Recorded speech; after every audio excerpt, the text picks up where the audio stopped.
On a parlé d'absence de rapport pour dire que oui, tel ministre n'a pas été épinglé par un rapport. Je dis ici et maintenant qu'en matière de détournement de deniers publics, que de blanchiment de capitaux, il n'est pas dit que forcément il doit y avoir un rapport des corps de contrôle. Il y a des avocats dans cette salle, ou il y a une avocate dans cette salle, et qui ne dira pas le contraire. Une simple dénonciation venant même d'un citoyen peut faire l'objet d'une enquête et se solder avec la révélation de détournement de deniers publics. Combien de procédures sont pendantes devant une juridiction où c'est un simple citoyen qui a dénoncé? Même auprès de l'OFNAC, c'est des citoyens qui dénoncent. Parfois de l'enrichissement illicite ou des détournements de deniers publics.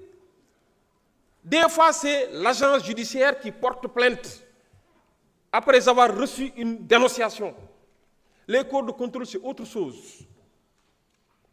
Donc, qu'on ne fasse pas l'amalgame entre rapport, corps de contrôle, rapport d'audit ou d'inspection et une dénonciation. Ici, je dois rappeler que c'est parce que la personne concernée, en l'occurrence M. Moussa Bocar Thiam, est ancien ministre, que la haute cour de justice doit être saisie. Mais je dois rappeler que d'autres personnes, dans ce service, ont fait l'objet d'inculpation et la procédure est pendante devant le pôle judiciaire financier. Pourtant, là-bas, on n'a jamais parlé de rapport. Et il y a eu, sans pour autant préjudicier le fond de l'affaire ou violer le secret de l'instruction, mais il y a eu des déclarations qui se sont tenues et lesquelles personnes ont fait l'objet d'inculpation. Pour certaines, pour échapper à la prison, ont eu à cautionner en nature. Et pour d'autres, devant même des contestations, le pôle judiciaire, par le biais de la commission d'instruction, a eu à les placer sous mandat de dépôt.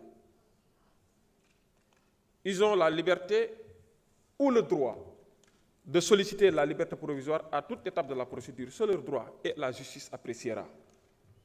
Donc, la procédure qui nous occupe et qui nous préoccupe aujourd'hui n'est que la suite d'une autre procédure qui est pendante et pour laquelle des personnes, de notre citoyens, sont inculpées et certaines placées sous mandat de dépôt, d'autres en liberté provisoire sous contrôle judiciaire.